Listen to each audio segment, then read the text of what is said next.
साहित्य निधि में सुनिए बांग्ला साहित्य के प्रसिद्ध कथाकार विमल मित्र की लिखी हुई कहानी महाराजा नंद कुमार। प्रस्तुत है कहानी।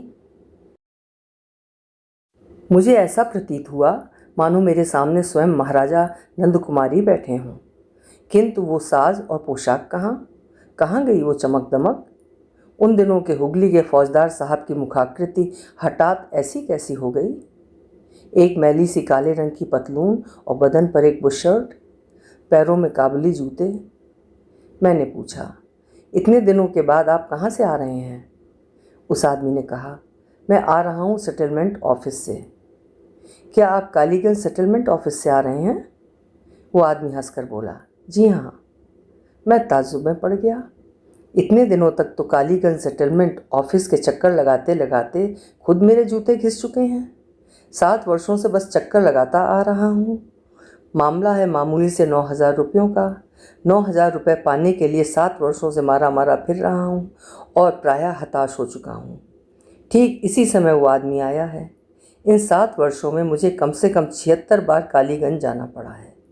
सेटलमेंट ऑफिस में जाकर मुझे भिखारियों की तरह धरना देना पड़ता है, और फिर उसके अलावा भला क्या रुपए ही कम खर्च हुए हैं। हर बार आने जाने के लिए कम से कम 100 रुपये चाहिए। एक तरफ की रेल यात्रा का किराया ही 10.5 रुपये। उसके अलावा खाने पीने का खर्च है, टैक्सी भाड़ा है, रिक्शा भाड़ा है, और है पान सिगरेट का खर्च। लेकिन इतना करने पर भी कुछ हासिल नहीं हुआ। प्रत्येक बार मैंने जाकर पूछा है, सर मेरे रुपयों का क्या हुआ? कितनी दूर तक बात आगे बढ़ी? मुझे कब मिलेंगे? ऑफिसर महाशय बोली के बड़े मीठे हैं। वहाँ पहुँचते ही वे मुझे बैठने के लिए कहते। वे कहते, बैठिए बैठिए, आपको बड़ी ही दौड़ धूप करनी पड़ रही है। मैं कहता, सर किसी तरह निपटारा कर दीजिए, आप तो देख ही रहे हैं कि कितने सालों से चक्कर लगा रहा हूँ। ऑफिसर महाशय जवाब देते, गवर्नमेंट ऑफिस है, ये तो आप समझ ही रहे हैं। फाइल को एक टेबल से दूसरी टेबल तक पहुँचने में 1.5 महीने लग जाते हैं। मैं कहता, लेकिन ऐसा होता क्यों है? ऑफिसर महाशय कहते, हमारे दफ्तर में कोई भी काम जो नहीं करना चाहता। पर काम क्यों नहीं करते वे? क्या आप लोग उनको कुछ कहते नहीं? ऑफिसर महाशय हंसने लगे। कहते, आजकल के ज़माने में कुछ कहना क्या आसान बात है। आजकल का ज़माना है यूनियन का। कौन किसे क्या बोलेगा, कौन मुफ्त में अपनी जान को जोखिम में डालेगा। कुछ बोलते ही वे सब घेराव कर डालेंगे। मैंने थोड़ा घनिष्ठ होते हुए फुसफुसा कर कहा, अगर किसी को कुछ दे देने पर काम हो जाए तो आप बताइए, मैं कुछ देने के लिए भी तैयार हूँ। क्या कहा आपने? घूस? ऑफिसर महाशय चौंक पड़ते, मानो उन्होंने अपने सामने हठात फुंकारता हुआ सांप देख लिया हो। मैं कहता, नहीं नहीं, मैं घूस की बात नहीं कर रहा हूँ, यही पान सिगरेट के नाम पर यदि। आखिर वे ठहरे बड़े अफसर। कहने लगते, नहीं नहीं, उन लोगों को इतना सिर चढ़ाना ठीक नहीं। इनको अगर आप बढ़ावा देंगे तो एक दिन यही आपकी गर्दन काटने से बाज नहीं आएंगे। अभी तो आप पान सिगरेट देंगे, उसके बाद वो एक दिन नगद रुपए मांग बैठेंगे। उस समय मैं फिर दफ्तर का अनुशासन कैसे कायम रख पाऊंगा? मैं सोचता, बहुत ही बढ़िया बात है। यदि प्रत्येक दफ्तर के बड़े साहब ऐसे ही हो जाएं तो भारतवर्ष के सुनहरे दिन जरूर लौट आएंगे। तो फिर कहिए कब आऊँ? वे कहते, आपको अब तकलीफ़ उठाकर यहाँ आना नहीं पड़ेगा। उसके बजाय फ़ाइल तैयार होते ही मैं खुद आपको चिट्ठी भेजकर सूचित कर दूंगा। मुझे ऐसा लगा मानो मैंने आसमान का चांद अपनी मुट्ठी में पा लिया हो। मैं कहता, अगर आप ऐसा करें तो बड़ी मेहरबानी होगी। बार बार आ रहा हूँ और जा रहा हूँ। 7 वर्षों से कैसी हैरानी हो रही है, ये तो आप देख ही रहे हैं। ऑफिसर महाशय सहानुभूति दिखाते हुए कहते, सचमुच आजकल कैसा ज़माना आ गया है। लेकिन सिर्फ सहानुभूति से तो आदमी का पेट नहीं भरता। मामला ठहरा 9,000 रुपयों का। एक समय पुरखों के पास बहुत ज़मीन थी। उस ज़माने में उस ज़मीन के सहारे ही उनकी आजीविका चल जाया करती थी। उसके बाद सरकार की ओर से सारी ज़मीन लेकर उसकी क्षतिपूर्ति कर देने की व्यवस्था हुई है। क्षतिपूर्ति के रूप में तय हुए हैं 9,000 रुपये। मेरे लिए जिस तरह फोकट के रुपए थे, उसी तरह सरकार भी इन रुपयों के बारे में बेपरवाह थी। कौन किसके रुपए देता? आते समय मैं पूछता, तो फिर लगभग कब तक आपकी चिट्ठी पाने की आशा करूं? ऑफिसर महाशय कहते, ज़्यादा से ज़्यादा 1 महीना।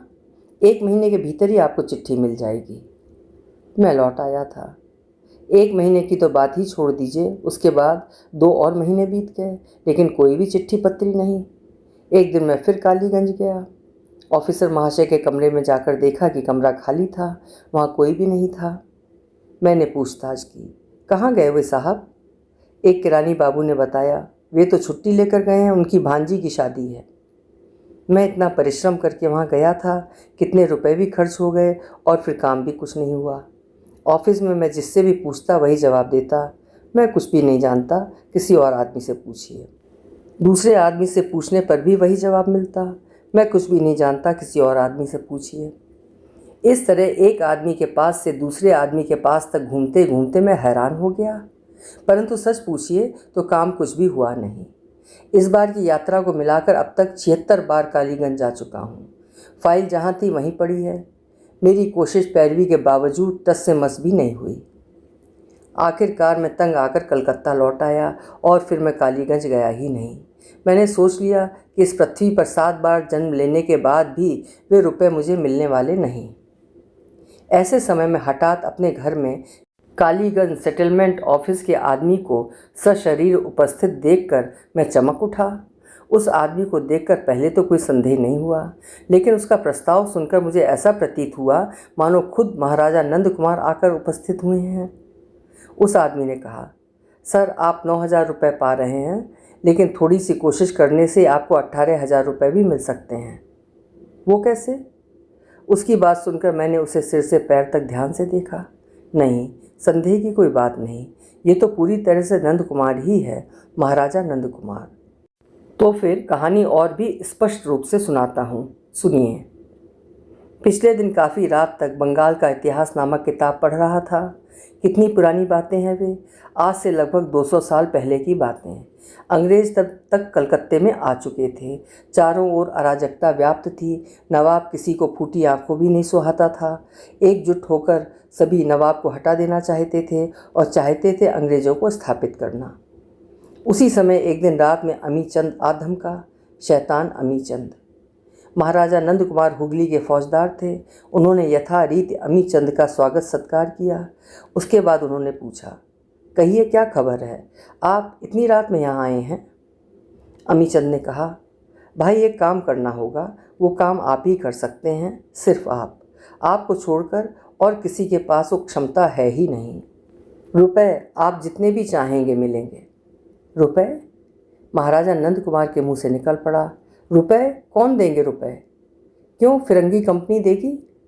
कितने रुपए देगी? आप जितना चाहें। महाराजा नंद कुमार ने पूछा, लेकिन मुझे करना क्या होगा? आपको ऐसा कोई मुश्किल काम नहीं करना होगा।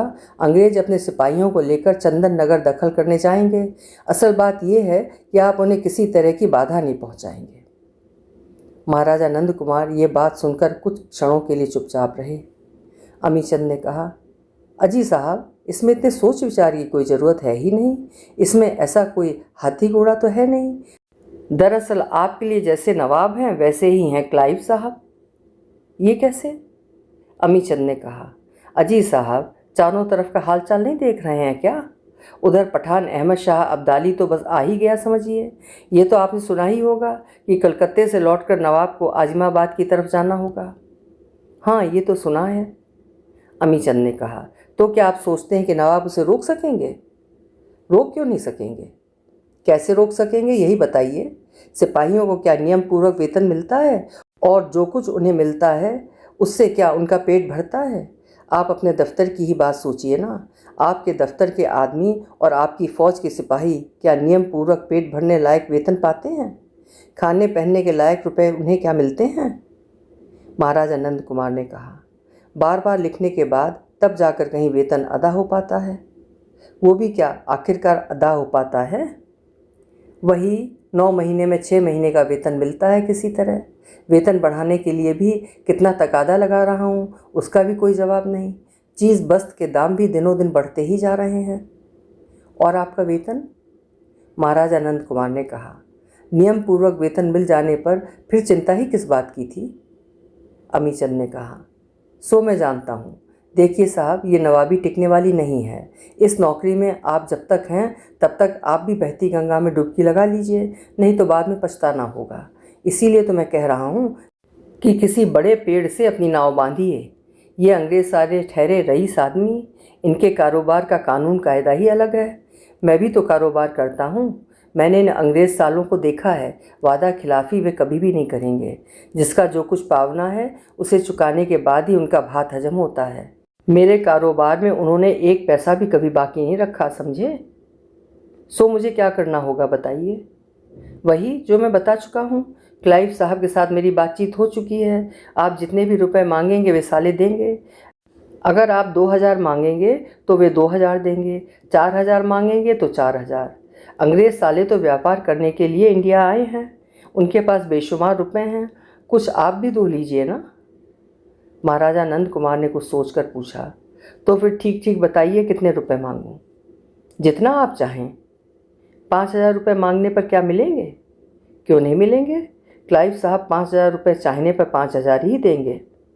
महाराजा नंद कुमार ने कहा, अगर ऐसी ही बात है तो क्यों ना 6000 रुपये मांगूं। क्यों, आपकी क्या राय है? तो फिर उतने ही रुपए मांगिएगा। महाराजा नंद कुमार का साहस बढ़ गया, लोभ भी बढ़ता गया। कहने लगे, रुकिए, 6000 रुपये ही क्यों, जब मांगना ही है तो क्यों ना 8000 रुपये मांगूं। मुझे अगर 8000 रुपये मिलते तो ठीक होता। कितने जोखिम का काम है। अगर नवाब को पता चल गया तो फिर क्या होगा, ये आप समझ ही रहे हैं। अमीचंद ने कहा, अगर जोखिम की बात है तो 8000 क्यों, पूरे 10,000 रुपये मांगिए ना। महाराजा नंद कुमार और फिर रुक ना सके, बोले, तो फिर रुकिए, मैं एक बार पूजा घर से होकर आता हूँ। अमीचंद अवाक रह गए। उन्होंने पूछा, पूजा घर? पूजा घर में क्यों जा रहे हैं? महाराजा नंद कुमार ने कहा, जी हाँ, देवी से पूछे बिना मैं कुछ भी नहीं करता। बड़ी जागृत देवी हैं माँ काली। ये कहकर ही वे भीतर चले गए। थोड़ी देर बाद वे हंसते हंसते वापस आए। कहने लगे, अमीचंद साहब, माँ काली ने कहा है तू 12,000 रुपये ले। अमीचंद ने पूछा, क्या आपकी माँ काली ने ये अपने मुँह से कहा है? तो फिर 12,000 रुपयों से एक दमड़ी भी कम नहीं लीजिएगा। आप 12,000 रुपये ही लीजिए। वे रुपये देंगे तो? अमीचंद ने कहा, देंगे कैसे नहीं, उन अंग्रेज़ सालों के बाप देंगे। रुपए नहीं मिलने पर आप काम कीजिएगा ही नहीं। हम लोगों के माथे पर भी घर गृहस्थी का बोझ है। रुपए नहीं मिलने पर हम काम करेंगे ही क्यों? आप एक काम कीजिए, मैं सीधे क्लाइव साहब के पास आदमी भेजता हूँ। क्लाइव साहब यदि गुलाब का फूल लिखकर भेज दें तो आप समझ लीजिएगा कि वे आपके प्रस्ताव से सहमत हैं, और अगर कोई उत्तर नहीं मिले तो समझ लीजिएगा कि क्लाइव साहब आपके प्रस्ताव से सहमत नहीं हैं। तो फिर मुझे क्या करना होगा? आपको कुछ भी नहीं करना होगा। नवाब ने फ्रांसीसियों के पास भेजने के लिए जो रुपए आपको दिए हैं वे रुपए आप फ्रांसीसियों के पास हरगिज नहीं भेजें। जब अंग्रेज़ चंदन नगर पर हमला करने जाएंगे तो आप अपनी फ़ौज के साथ सिर्फ लूले जगन्नाथ बने रहिएगा। समझ गए तो? अच्छा, तो मैं चलता हूँ। अमीचंद चले गए। 12,000 रुपये 12,000 रुपये मुफ्त में मिल गए। कमरे में काफ़ी देर तक महाराजा नंद कुमार चुपचाप बैठे रहे।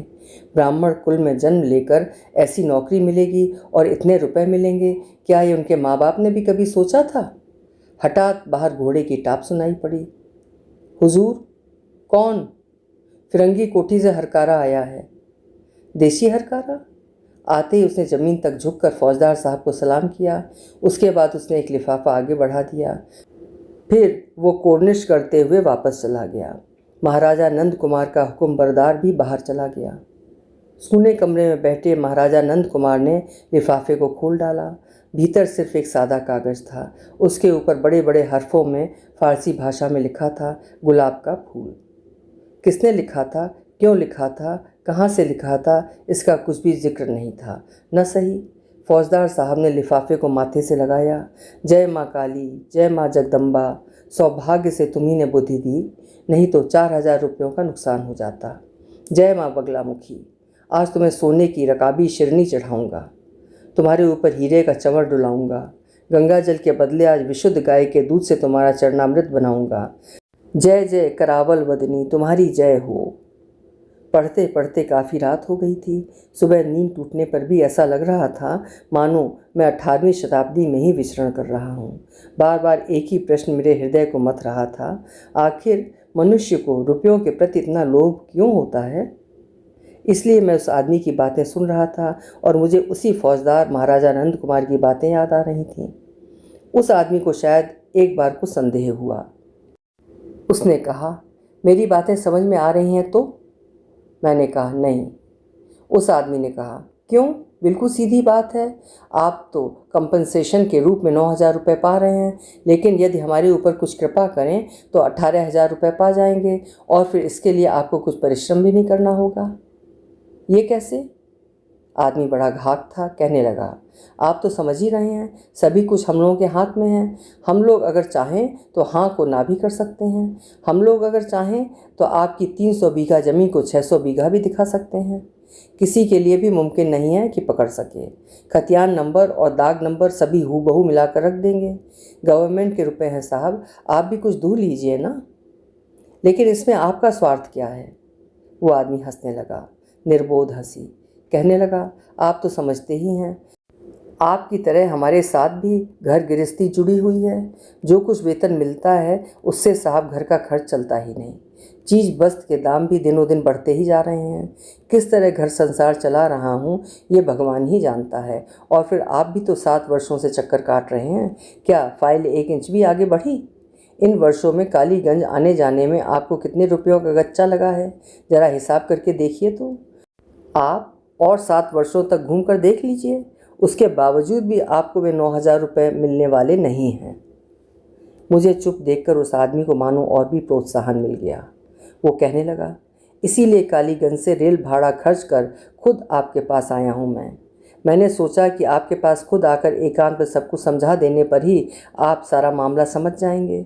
ऑफिस के बीच सारी बातें खुलकर कही नहीं जा सकती। किसके मन में क्या है ये कौन जाने। और फिर सबों के सामने तो सारी बातें नहीं कही जा सकती। आप ही कहिए, क्या कही जा सकती हैं? मुझे चुप देखकर उस आदमी का उत्साह और भी बढ़ा। उसने कहा, आप ज़रूर सोच रहे होंगे कि और भी तो बहुत सी पार्टियां होंगी। सो बेशक हैं, बहुतों के पास ज़मीन जायदाद है, वे भी देते हैं। देखिए, आपका नुकसान करके तो हम कुछ ले नहीं रहे हैं। आपको भी तो और भी रुपए हम दिलवा रहे हैं। आपको हम जो कुछ दिलवा देंगे उसका 5% भी यदि आप हमें दें तो इसमें आपका कोई नुकसान नहीं, लेकिन हम लोग कुछ रुपया पाने पर इज्जत के साथ रह सकेंगे। वो आदमी और भी बहुत कुछ बोलता चला गया। मैं किसी भी बात का कोई उत्तर दिए बिना सिर्फ सुनता रहा और सोचता रहा।